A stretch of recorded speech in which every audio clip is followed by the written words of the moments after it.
بسم اللہ الرحمن الرحیم۔ ناظرین کرام السلام علیکم ورحمۃ اللہ تعالی وبرکاتہ۔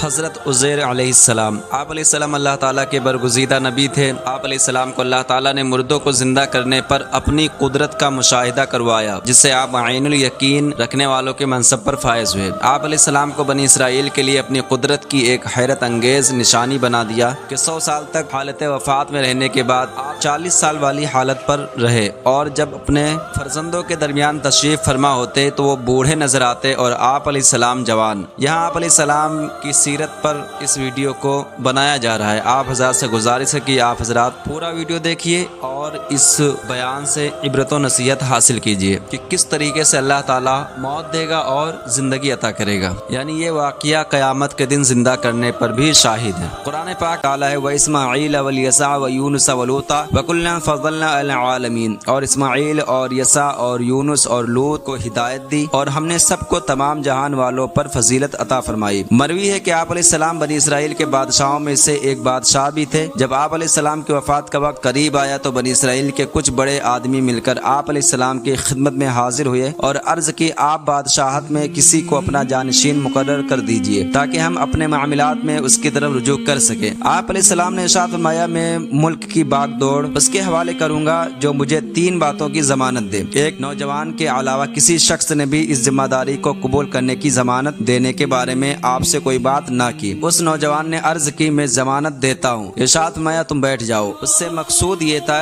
کہ کوئی اور شخص بات کرے، لیکن آپ علیہ السلام کے دوبارہ کہنے پر وہی نوجوان ہی کھڑا ہوا اور اس نے ذمہ داری قبول کرنے کی یقین دہانی کرائی۔ آپ علیہ السلام نے فرمایا ٹھیک ہے، تم 3 چیزوں کی ذمہ داری قبول کر لو۔ نمبر 1، تم سوئے بغیر ساری رات عبادت میں بسر کیا کرو گے۔ نمبر 2، روزانہ دن میں روزہ رکھو گے اور کبھی چھوڑو گے نہیں۔ نمبر 3، غصہ کی حالت میں کوئی فیصلہ نہیں کرو گے۔ اس نوجوان نے ان تینوں چیزوں کی ذمہ داری قبول کر لی تو آپ علیہ السلام نے بادشاہی کا نظام اس کے سپرد کر دیا۔ ناظرین کرام السلام علیکم ورحمۃ اللہ تعالی وبرکاتہ۔ حضرت الیاس علیہ السلام، آپ علیہ السلام حضرت ہارون علیہ السلام کی اولاد میں سے ہیں۔ بنی اسرائیل کی طرف رسول بن کر تشریف لائے اور انہیں تبلیغ و نصیحت فرمائی۔ اللہ تعالیٰ نے ظالم بادشاہ کے شر سے بچاتے ہوئے انہیں لوگوں کی نظروں سے اوجھل فرما دیا اور آپ علیہ السلام ابھی تک زندہ ہیں اور قرب قیامت وفات پائیں گے۔ یہاں آپ علیہ السلام کی سیرت کو پیش کرتا ہوں، آپ حضرات محبتوں کے ساتھ سماعت فرمائیں۔ قرآن پاک میں آپ علیہ السلام کا ذکر خیر 2 مقامات پر کیا گیا ہے۔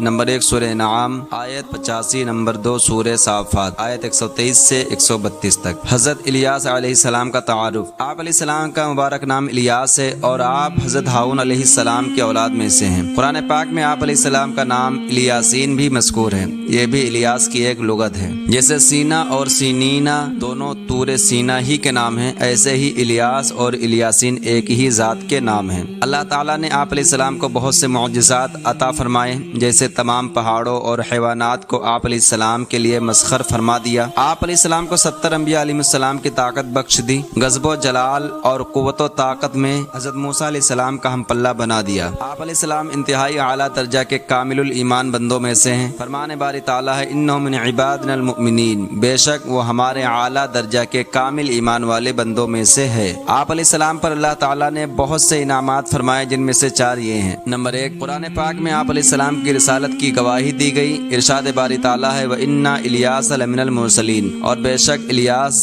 ضرور رسولوں میں سے ہے۔ 2 سے 4، اللہ تعالیٰ نے بعد آنے والی امتوں میں آپ علیہ السلام کا ذکر خیر باقی رکھا۔ آپ علیہ السلام پر خصوصی سلام بھیجا، نیکی کرنے والوں اور اعلیٰ درجہ کے کامل ایمان والے بندوں میں شمار فرمایا۔ فرمان الہی ہے وَتَرَكْنَا عَلَيْهِ فِي الْآخِرِينَ سَلَامٌ عَلَىٰ إِلْيَاسِينَ إِنَّا كَذَلِكَ نَجْزِي الْمُحْسِنِينَ إِنَّهُ مِنْ عِبَادِنَا الْمُؤْمِنِينَ، اور ہم نے بعد والوں میں اس کی تعریف باقی رکھی۔ الیاس پر سلام ہو، بے شک ہم نیکی کرنے والوں کو ایسا ہی صلہ دیتے ہیں، بے شک وہ ہمارے اعلیٰ درجہ کے کامل ایمان والے بندوں میں سے ہے۔ حضرت حزقیل علیہ السلام کے وصال ظاہری کے بعد رفتہ رفتہ بنی اسرائیل کی عملی حالت خراب ہونے لگی اور یہ اس حد تک بڑھ گئی کہ انہوں نے اللہ تعالیٰ کی عبادت چھوڑ کر ایک بت کی پوجا شروع کر دی جس کا نام بال تھا۔ یہ بت سونے کا بنا ہوا تھا، اس کی لمبائی 20 گز تھی اور اس کے 4 منہ تھے۔ 400 خدمتگار اس بت کی خدمت کرتے تھے جنہیں ساری قوم بیٹوں کی طرح مانتی تھی۔ یہ لوگ چونکہ اس بال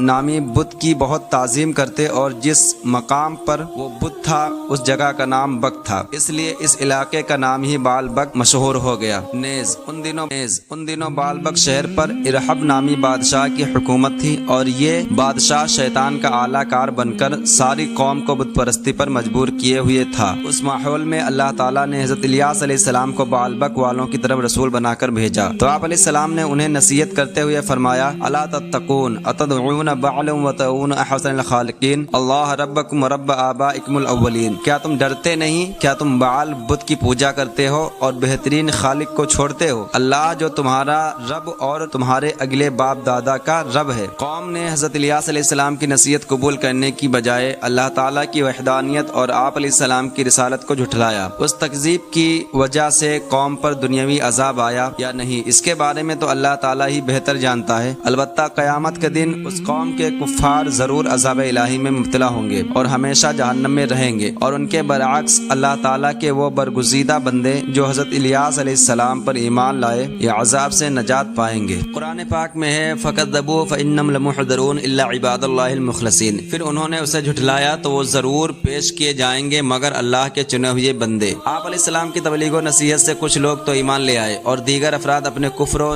سرکشی پر قائم رہے جیسا کہ اوپر بیان ہوا۔ پھر گزرتے وقت کے ساتھ ساتھ شہر کا بادشاہ ارحب آپ علیہ السلام کا جانی دشمن بن گیا اور اس نے آپ علیہ السلام کو شہید کر دینے کا ارادہ کر لیا۔ خطرہ محسوس ہونے پر آپ علیہ السلام نے خدا کے حکم سے شہر سے ہجرت فرمائی اور پہاڑوں کی چوٹیوں اور غاروں میں روپوش ہو گئے۔ 7 برس تک روپوشی کے عالم میں رہے اور اس دوران جنگلی گھاس، پھولوں اور پھلوں پر زندگی بسر فرماتے رہے۔ بادشاہ نے آپ کی گرفتاری کے لیے بہت سے جاسوس مقرر کر دیے تھے لیکن اللہ تعالیٰ کے فضل و کرم سے کوئی بھی آپ تک نہ پہنچ سکا۔ آخر ایک دن آپ علیہ السلام نے دعا مانگی، اے اللہ مجھے ان ظالموں سے نجات اور راحت عطا فرما۔ آپ علیہ السلام پر وحی آئی کہ تم فلاں دن فلاں جگہ پر جاؤ اور وہاں جو سواری ملے بلا خوف اس پر سوار ہو جاؤ۔ چنانچہ اس دن اس مقام پر آپ علیہ السلام پہنچے تو ایک سرخ رنگ کا گھوڑا کھڑا تھا۔ آپ علیہ السلام اس پر سوار ہو گئے اور گھوڑا چل پڑا تو آپ علیہ السلام کے چچا زاد بھائی حضرت الیسا علیہ السلام نے آپ کو پکارا اور عرض کی، اب میں کیا کروں؟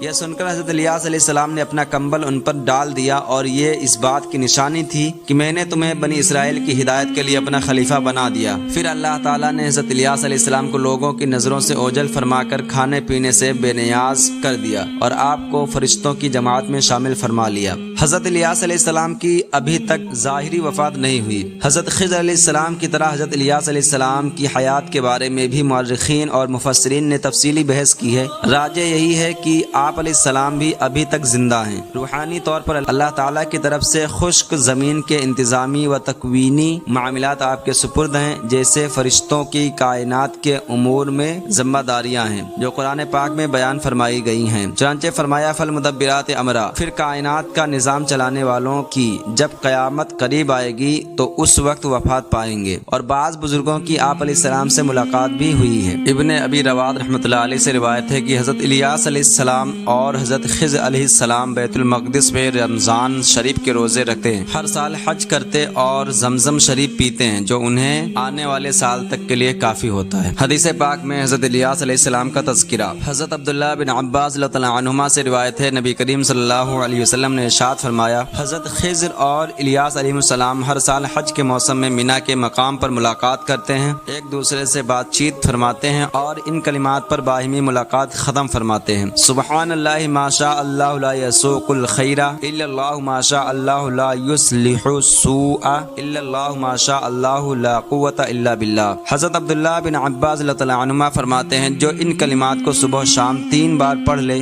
تو اللہ تعالیٰ اسے ڈوبنے اور اس کا مال چوری ہونے ہونے سے محفوظ رکھے گا۔ حضرت عطا بن ابی رباح رحمۃ اللہ علیہ فرماتے ہیں میرا گمان ہے کہ شیطان، ظالم بادشاہ، سانپ اور بچھو سے بھی حفاظت کا ذکر تھا۔ حضرت عیسیٰ علیہ السلام، آپ علیہ السلام بنی اسرائیل کے انبیاء میں سے ہیں۔ آپ کو حضرت الیاس علیہ السلام نے بنی اسرائیل پر اپنا خلیفہ مقرر کیا اور بعد میں آپ علیہ السلام کو شرف نبوت سے سرفراز فرمایا گیا۔ یہاں آپ علیہ السلام کا ذکر خیر 2 ابواب میں کیا گیا ہے، آگے اس کی تفصیل ملاحظہ فرمائیں۔ قرآن پاک میں 2 مقامات پر آپ علیہ السلام کا مختصر تذکرہ کیا گیا ہے، سورہ نعام آیت 86، سورہ صاد آیت 48۔ آپ علیہ السلام کا مبارک نام یسع ہے اور آپ علیہ السلام حضرت ابراہیم علیہ السلام کی اولاد میں سے ہیں۔ ایک قول کے مطابق آپ علیہ السلام اخطوب بن عجوز کے فرزند ہیں اور ایک قول کے مطابق آپ علیہ السلام کا نسب نامہ یہ ہے یسع بن عدی بن شوتلم بن افراثیم بن حضرت یوسف علیہ السلام بن حضرت یعقوب علیہ السلام بن حضرت اسحاق علیہ السلام بن حضرت ابراہیم علیہ السلام۔ آپ علیہ السلام حضرت الیاس علیہ السلام کے بعد مبعوث ہوئے اور ایک عرصے تک حکم الہی کے مطابق لوگوں کو تبلیغ و نصیحت فرمائی اور کفار کو دین حق کی طرف بلانے کا فریضہ سر انجام دیا۔ اللہ تعالیٰ نے آپ علیہ السلام کو نبوت کے ساتھ بادشاہت بھی عطا فرمائی۔ آپ علیہ السلام دن میں روزہ رکھتے، رات میں کچھ دیر آرام کرتے اور بقیہ حصہ نوافل کی ادائیگی میں گزارتے تھے۔ آپ علیہ السلام بردبار، متحمل مزاج اور غصہ نہ کرنے والے تھے۔ آپ علیہ السلام اپنی امت کے معاملات میں بڑی متانت و سنجیدگی سے فیصلہ فرماتے اور اس میں کسی قسم کی جلد بازی اور غصہ سے کام نہ لیتے تھے۔ قرآن کریم میں اللہ تعالیٰ نے آپ علیہ السلام کو بہترین لوگوں میں شمار فرمایا ہے، چنانچہ ارشاد باری تعالیٰ ہے وَاذْكُرْ إِسْمَاعِيلَ وَالْيَسَعَ وَذَا الْكِفْلِ وَكُلٌّ مِّنَ الْأَخْيَارِ، اور اسماعیل اور یسع اور ذوالکفل کو یاد کرو اور سب بہترین لوگ ہیں۔ اللہ تعالیٰ نے آپ علیہ السلام کو ہدایت و نبوت سے نوازا اور منصب نبوت کے ذریعے اپنے زمانے میں تمام جہان والوں پر فضیلت عطا فرمائی۔ فرمان باری میں حضرت عزیر علیہ السلام کا تذکرہ 2 مقامات پر کیا گیا ہے، سورہ بقرہ آیت 259، سورہ توبہ آیت 30 سے 31۔ آپ علیہ السلام کا اسم گرامی عزیر ہے اور ایک قول کے مطابق نسب نامہ یہ ہے عزیر بن سوریق بن عدیہ بن ایوب بن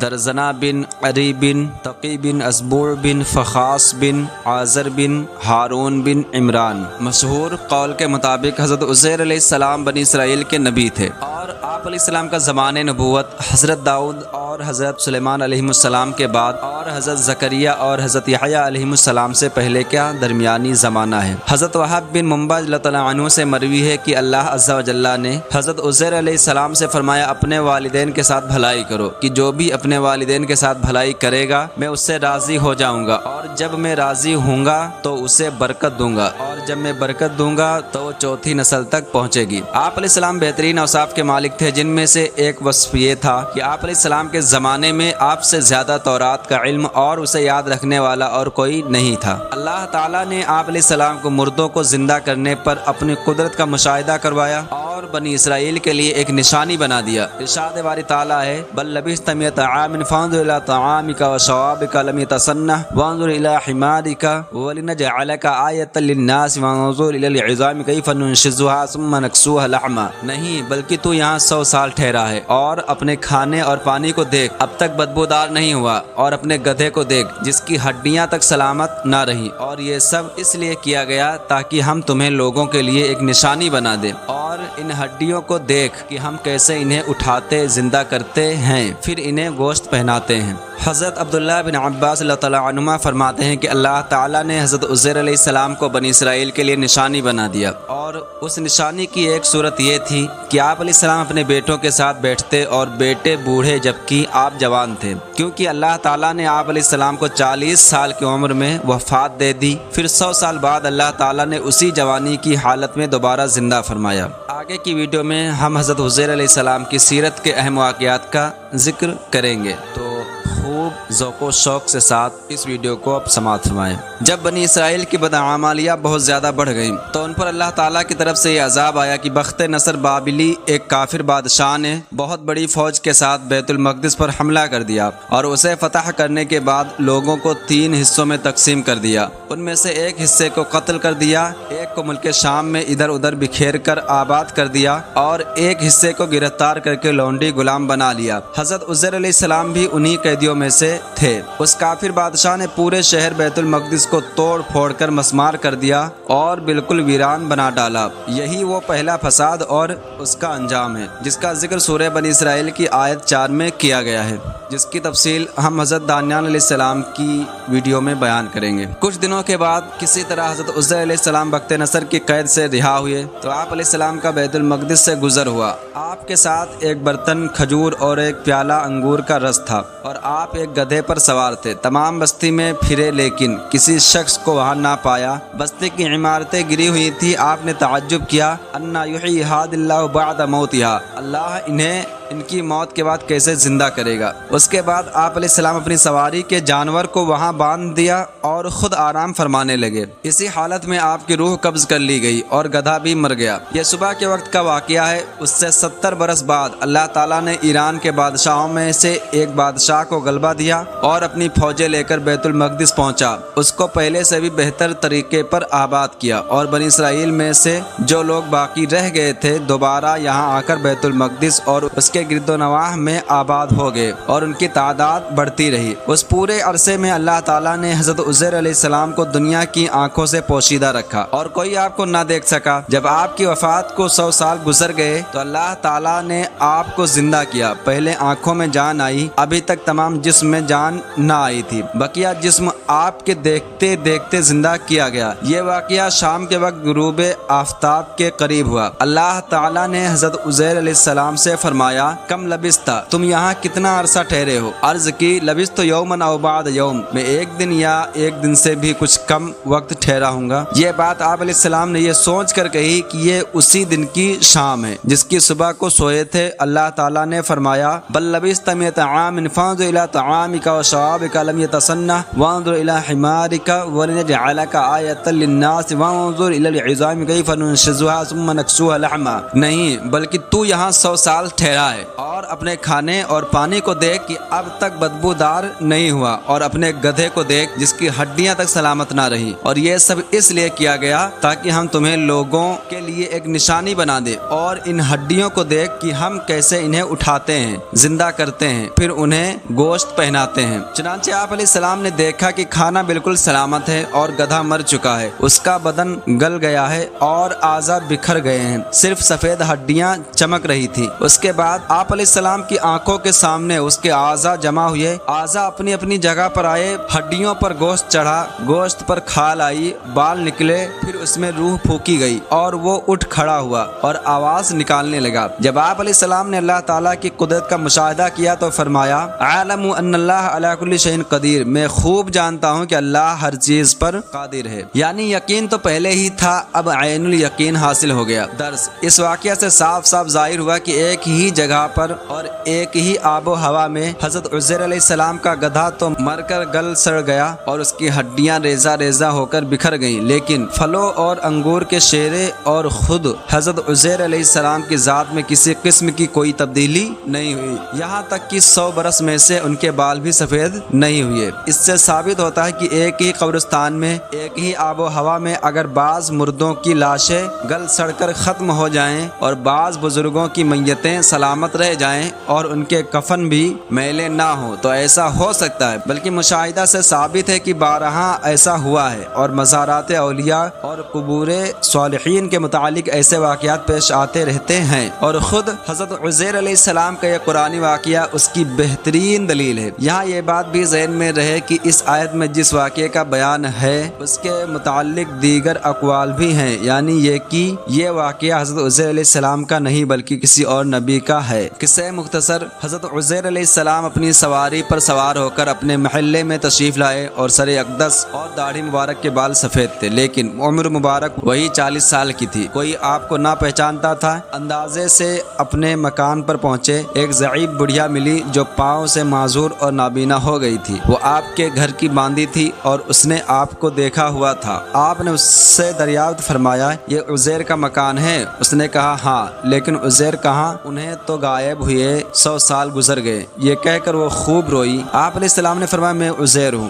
اس نے کہا، سبحان اللہ، یہ کیسے ہو سکتا ہے؟ آپ نے فرمایا، اللہ تعالیٰ نے مجھے 100 سال موت کی حالت میں رکھ کر پھر زندہ کیا ہے۔ اس نے کہا، حضرت عزیر علیہ السلام جو دعا کرتے وہ قبول ہوتی تھی۔ آپ دعا کیجئے کہ میری آنکھیں دوبارہ دیکھنا شروع کر دیں تاکہ میں آپ کو دیکھ سکوں۔ آپ نے دعا فرمائی تو اس عورت کی بینائی واپس آ گئی۔ آپ نے اس کا ہاتھ پکڑ کر فرمایا، خدا کے حکم سے اٹھ۔ یہ فرماتے ہی اس کے معذور پاؤں درست ہو گئے۔ اس نے آپ کو دیکھ کر پہچانا اور کہا میں گواہی دیتی ہوں کہ آپ بے شک حضرت عزیر علیہ السلام ہیں۔ یہ حضرت عزیر علیہ السلام کا معجزہ تھا اور اللہ تعالیٰ اپنے نبیوں کو ایسے معجزات سے نوازتا ہے۔ اس کے بعد وہ باندی آپ علیہ السلام کو بنی اسرائیل کے محلے میں لے گئی۔ وہاں ایک مجلس میں آپ کے فرزند تھے جن کی عمر 118 سال ہو چکی تھی اور آپ کے پوتے بھی جو بوڑھے ہو چکے تھے۔ بڑھیا نے مجلس میں بلند آواز سے کہا یہ حضرت عزیر علیہ السلام تشریف لائے ہیں۔ اہل مجلس نے اس عورت کی بات کو تسلیم نہ کیا۔ اس نے کہا مجھے دیکھو، ان کی دعا سے میری حالت ٹھیک ہو گئی۔ لوگ اٹھے اور آپ کے پاس آئے۔ آپ کے فرزند نے کہا میرے والد صاحب کے کندھوں کے درمیان سیاہ بالوں سے چاند کی شکل بنی ہوئی تھی، چنانچہ کندھوں سے کپڑا ہٹا کر دیکھا گیا تو وہ موجود تھا۔ نیز اس زمانے میں تورات کا کوئی نسخہ باقی نہ رہا تھا اور کوئی اس کا جاننے والا موجود نہ تھا۔ آپ نے تمام تورات زبانی پڑھ دی۔ ایک شخص نے کہا مجھے اپنے والد سے معلوم ہوا کہ بخت نصر کی ستم انگیزیوں کے بعد گرفتاری کے زمانے میں میرے دادا نے تورات ایک جگہ دفن کر دی تھی۔ اس کا پتہ مجھے معلوم ہے۔ اس پتے پر پہنچ کر تورات کا وہ دفن شدہ نسخہ نکالا گیا اور حضرت عزیر علیہ السلام نے اپنی یاد سے جو تورات لکھائی تھی اس سے تقابل کیا گیا تو ایک حرف کا فرق نہ تھا۔ شاید یہی وجہ ہو کہ یہودیوں کے ایک گروہ نے حضرت عزیر علیہ السلام کے متعلق خدا کا بیٹا ہونے کا عقیدہ بنا لیا ہو، کیونکہ قرآن مجید میں یہ بات موجود ہے کہ یہودیوں کے ایک گروہ نے حضرت عزیر علیہ السلام کو اللہ تعالیٰ کا بیٹا قرار دیا تھا۔ اگرچہ آج کے زمانے میں یہودیوں کا کسی ایسے گروہ کی موجودگی کا علم ہمیں نہیں، چنانچہ فرمان باری تعالیٰ ہے وقالت اليہود عزیر ابن اللہ وقالت النصارى المسیح ابن اللہ ذلك قولهم بافواہہم یضاہئون قول الذین کفروا من قبل قاتلهم اللہ انا یؤفکون۔ اور یہودیوں نے کہا عزیر اللہ کا بیٹا ہے اور عیسائیوں نے کہا مسیح اللہ کا بیٹا ہے۔ یہ ان کی اپنے منہ سے کہی ہوئی بات ہے، پہلے کے کافروں جیسی بات کرتے ہیں، اللہ انہیں مارے کہاں اوندھے جاتے ہیں۔ احادیث میں حضرت عزیر علیہ السلام کا تذکرہ۔ حضرت ابو ہریرہ رضی اللہ تعالیٰ عنہ سے روایت ہے حضور اکرم صلی اللہ علیہ وسلم نے ارشاد فرمایا میں نہیں جانتا کہ تبع العین ہے یا نہیں، اور میں نہیں جانتا کہ عزیر علیہ السلام نبی ہیں یا نہیں۔ یاد رہے کہ حضور اکرم صلی اللہ علیہ وسلم کا یہ فرمان اس وقت کا ہے جب آپ صلی اللہ علیہ وسلم کو اللہ تعالیٰ کی طرف سے تبع بادشاہ کے مسلمان ہونے اور حضرت عزیر علیہ السلام کی نبوت کا علم نہیں دیا گیا تھا۔ بعد میں آپ صلی اللہ علیہ وسلم کو بتایا گیا تھا کہ تبع صاحب ایمان اور سعادت مند ہے اور حضرت عزیر علیہ السلام منصب نبوت پر فائز تھے۔ حضرت ابو سعید خدری اللہ تعالیٰ عنہ سے روایت ہے کہ رسول اللہ صلی اللہ علیہ وسلم نے شفاعت والی طویل حدیث میں ارشاد فرمایا یہودیوں کو بلا کر پوچھا جائے گا کہ تم کس کی عبادت کرتے تھے؟ یہودی کہیں گے اللہ کے بیٹے عزیر کی۔ ان سے کہا جائے گا تم نے جھوٹ بولا، اللہ تعالیٰ نے نہ کوئی بیوی بنائی ہے اور نہ کوئی بیٹا، بس تم کیا چاہتے ہو؟ وہ کہیں گے اے ہمارے رب ہم پیاسے ہیں، ہمیں پانی پلا دے۔ تو انہیں اشارے سے کہا جائے گا تم وہاں کیوں نہیں جاتے؟ پھر انہیں جہنم کے پاس جمع کیا جائے گا۔ وہ جہنم گویا کی سراب ہوگی، یعنی دکھائی دے گا کہ وہ ریت اور پانی ہے لیکن ہوگی آگ، اس کا ایک حصہ دوسرے کو کاٹ رہا ہوگا، پھر وہ جہنم میں گر جائیں گے۔ اللہ عالم الصواب۔